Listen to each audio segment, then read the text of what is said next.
Taste the Daily. Nilgiri மாவட்டத்தில் உள்ள உதகை அரசு கலைக்கல்லூரியில் 40க்கும் மேற்பட்ட பேராசிரியர்கள் பற்றாக்குறையால் மாணவர்களின் கல்வி பாதிக்கும் அபாயம் ஏற்பட்டுள்ளது. இக்கல்லூரியில் இளங்கலை படிப்பிற்கான மாணவர்கள் சேர்க்கை முடிவடைந்துள்ள நிலையில் போதிய பேராசிரியர்கள் இல்லாததால் மாணவர்களுக்கு கல்வி பாதிப்படையும் சூழல் உருவாகியுள்ளது. கும்பகர்ண தூக்கத்தில் இருக்கும் ஸ்டாலின் அரசின் உயர்கல்வித்துறை அமைச்சர் விழித்துக் கொண்டு பேராசிரியர்களை நியமிக்க வேண்டும் என கல்வியாளர்கள் வலியுறுத்தியுள்ளனர்.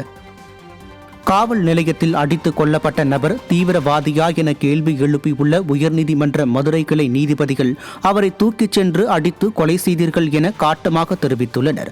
சிவகங்கை மாவட்டம் மடப்புறத்தில் உள்ள கோயிலில் காவலாளியாக உள்ள இளைஞர் அஜித்குமார் விசாரணைக்காக அழைத்துச் செல்லப்பட்ட நிலையில் காவல்துறையால் அடித்து கொடூரமாக கொலை செய்யப்பட்டார்.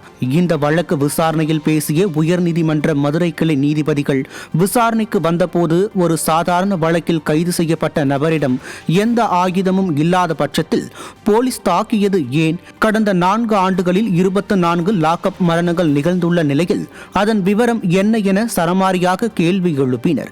மேலும் அடித்துக் கொல்லப்பட்ட நபர் தீவிரவாதியா என காட்டமாக கேள்வி எழுப்பியதுடன் வழக்கை ஜூலை 1ஆம் தேதி விசாரணைக்கு பட்டியலிடவும் உத்தரவிட்டனர்.